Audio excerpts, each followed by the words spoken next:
If you have anything to do with the fitness industry, you've probably heard the term progressive overload. It's a very common term, and most of the time when people hear that, they think, oh, progressive overload, that just means increasing my weight over time to get better results. That's not necessarily what progressive overload is. So the actual definition for progressive overload is something along the lines of gradually increasing the stress on your musculoskeletal system over time to improve. So, AKA, just that means doing more over time, increasingly doing more to increasingly keep getting results and getting better.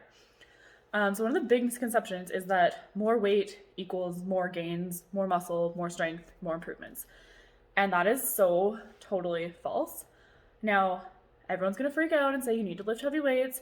I'm not saying to not lift heavy. I'm not saying to not challenge yourself with weight. I'm not saying that strength training, 1 rep maxes isn't a thing, isn't awesome. But it's very incorrect to think that by increasing your weight, you're getting stronger, or by increasing your weight, you're going to get better results. Often, for almost everyone, that can basically cause plateaus and basically take you backwards.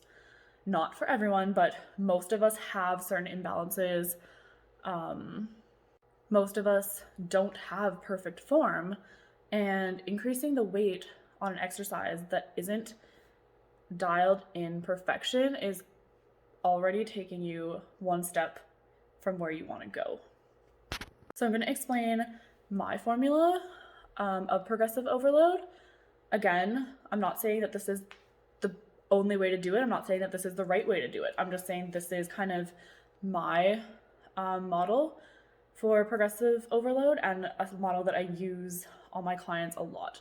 Of course, it's not set in stone. It's not black and white. There's a lot of gray areas. Of course, you'll have clients or you'll witness it with yourself. You'll pick up a weight and it's just way too light. That happens. Of course, in that instance, you're going to increase your weight. But if you check out my post I did on progressive overload, you can see that increasing the load for an exercise is like number 6 on my progressive overload model. So that is really far down there.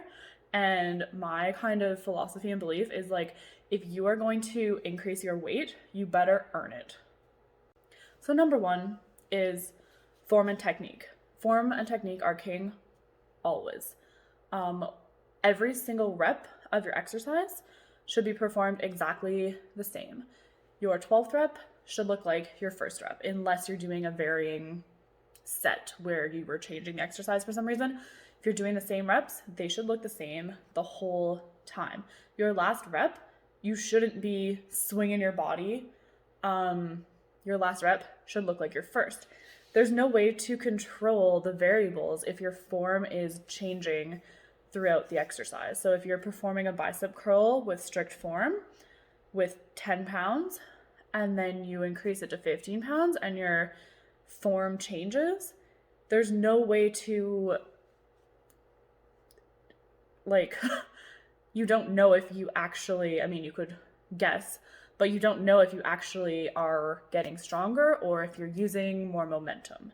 And often you're just using more momentum and you're actually lifting less weight, and your muscles are actually doing less work with the heavier weight. So number 2, once you can dial in your form, once you got that form down and you've got that proper movement pattern down for your body, because everyone's bodies are a little bit different, then you want to be able to do more reps. And I don't mean going from 10 reps to 100 reps, but if you can keep that form perfect for around 8, you want to increase that, okay? Muscular endurance with perfect form is kind of your next step in progressive overload, especially for beginner and intermediate lifters in the gym.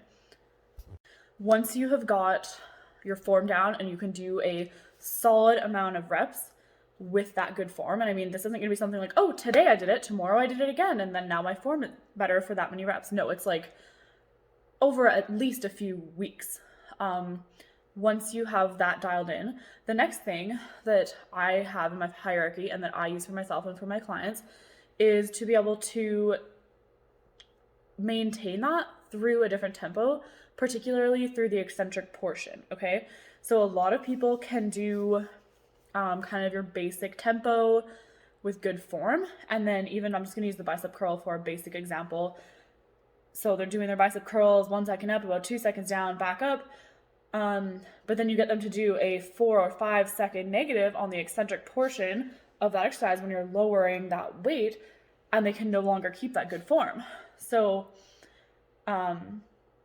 again, before you earn the right to increase your weight in an exercise, you need to be able to keep that form and control both directions of the movement, work both directions of that movement, and make the entire range of motion challenging. If you're just lifting it and dropping that weight down, that is what you're going to need to focus on before you've earned your right to increase that weight. If you can do something slow, you can do it fast. But if you can do something fast, you cannot necessarily do it slow, if that makes sense. So once you've dialed in your form, you've increased your number of reps and your muscular endurance with that perfect form, and you're able to control your eccentrics, control both directions of the movement. Next thing I kind of like to bring into the program in my hierarchy of progressive overload is isometrics. Again, I'm going to take the lateral raise, for instance, for this one. So if you're doing a lateral raise here and you're raising out to the side, a shoulder raise. Oh, my armpit is very sweaty. Sorry. Anyways.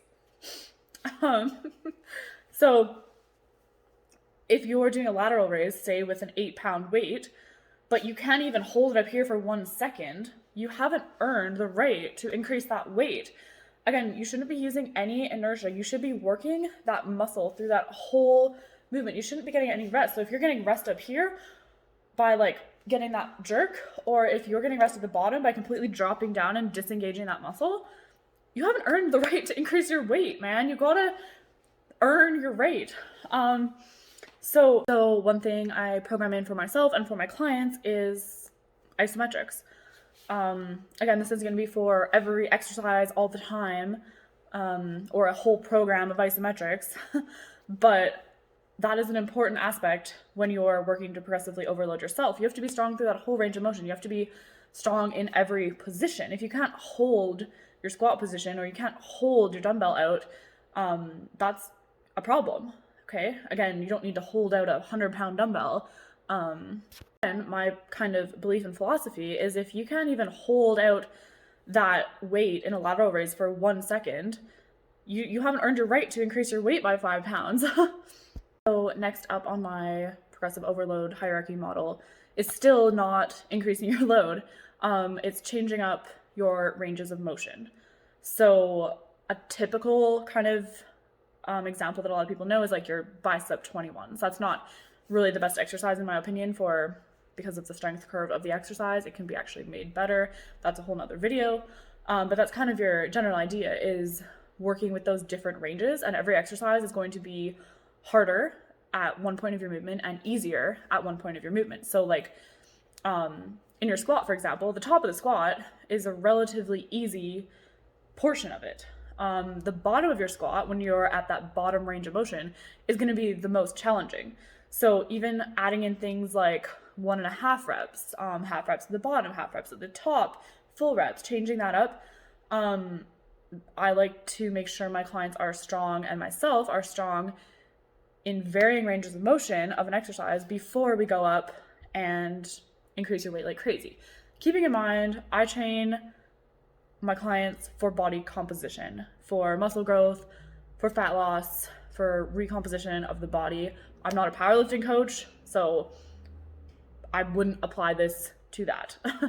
I don't know enough about it to even comment on that. Once you've got all of those steps of your hierarchy dialed in and you can nail them, then and only then are we going to increase load. And again, this isn't black and white, but this is just kind of the philosophy and the concepts behind it. And once you can do that with a set amount of weight, then you can increase your load of that exercise and go back to the beginning. So if you can master it with a 20-pound dumbbell, you can do your perfect form, you've increased your muscular endurance, you can do your isometrics, you can do your differing ranges of motion, you're strong throughout the movement, there's no imbalances, then you go back to step 1. Again, get your muscular endurance up with that weight. You're not going to up your weight by X number of pounds and go straight into your like crazy varying isometric whatever. Okay, again, you go right back to step 1 and you nail it again before you've earned the right to up that weight the next time. After that, if you're going up on my hierarchy, once you've increased your weight, you've gone through that hierarchy and you're understanding the concepts, you kind of have your everything dialed in, then you can actually change the exercise, make it harder. And that's kind of like for like my online clients, for example, when I change up their programs and we've kind of like dealt with that through their periodization, then they're ready for harder exercises or varying degrees of challenges with that exercise, if that makes sense. So if you can dial in like a lunge, a basic like reverse lunge, maybe you can add an element to that lunge to make it more challenging. And then you would go through that hierarchy again with the end goal of being able to perform the hardest variation of that exercise with the most amount of weight for your kind of desired rep range or purpose of that set, if that makes sense. Again, it's not set in stone, it's not black and white, there's a lot of gray areas there, but that's kind of like the rationale behind how I approach progressive overload. Of the other elements to the model is changing up the rest time. So this isn't one that I like to mess around with a ton. Generally, unless it's a specific set, which there's quite a few specific sets, but for a normal set, I usually recommend my clients rest about 45 seconds to a minute between main sets. But especially if your primary goal is like conditioning, sometimes for my fat loss clients too, I will decrease that rest as a method for progressively overloading things, because obviously it's a little harder to complete those sets with less rest. So that is another element, and you can kind of mix in that one with those other elements. But biggest thing, form, technique, that is king. Working with intention, understanding what you're doing, understanding the concept of the set and the purpose of the set, the muscles that you're working, and why and how they're doing it is number 1. Everything else, especially increasing your load, needs to come after that. Hopefully that helped.